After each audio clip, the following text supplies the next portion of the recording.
चांगला होता माझा गंगाधर. मग वाटायचं की हे माझं बाळ सुद्धा माझ्या साहेबांसारखं उच्च शिक्षण घेण्याकरिता लंडनला जाईल. माझ्या साहेबांसारखंच खूप खूप शिकेल. माझ्या साहेबांची सगळी स्वप्ने हा माझा गंगाधर पूर्ण करेल. अशा अपेक्षा मी माझ्या त्या चिमुकल्या गंगाधर सोबत जोडत चाललेली होती. पण काय कुणास ठाऊक हो, माझ्या त्या चिमुकल्या बाळाला एक दिवशी खूप ताप आली. माझं मन घाबरायला लागलं. तुम्ही घरगुती उपाय म्हणता ना, मी सगळे घरगुती उपाय करण्याचा प्रयत्न केला. अगदी थंडगार पाण्याच्या पट्ट्या सुद्धा लावल्या, पण माझ्या बाळाची ताप काही कमीच होईना. काय करायचं मला काही कळत नव्हतं. शेवटचा पर्याय एकच उरला होता, माझ्या बाळाला दवाखान्यात घेऊन जायचं होतं. माझ्या त्या चिमुकल्या बाळाला गंगाधरला मी माझ्या हातात घेतलं आणि दवाखान्याकडे अगदी धावत निघाले.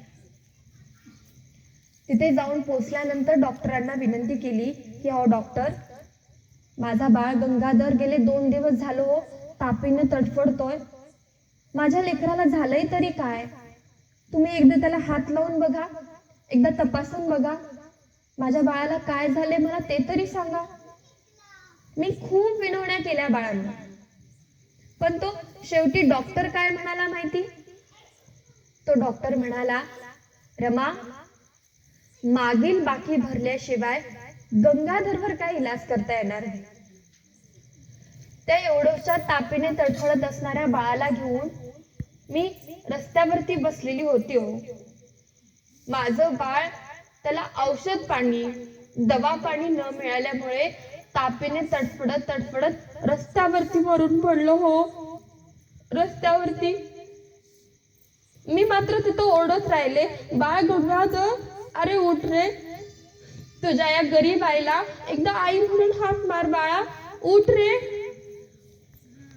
पोरींनो, लाखो काय करोडो काय, मी खूप हाका मारल्या माझ्या गंगाधरला, पण माझं बाळ नाही उठलं. त्याने एकदा मला आई म्हणून सुद्धा हाक मारली नाही हो. माझ्याकडे दवा पाणी, औषध पाणी पुरवायला 1 रुपया नव्हता, म्हणून माझं लेकरू तापीने तडफडत तडफडत इथे रस्त्यावरती मरण पावलं हो. रस्त्यावरती. एवढी गरिबी होती आमची, तरी पण मी अजूनही हार मानले नव्हते,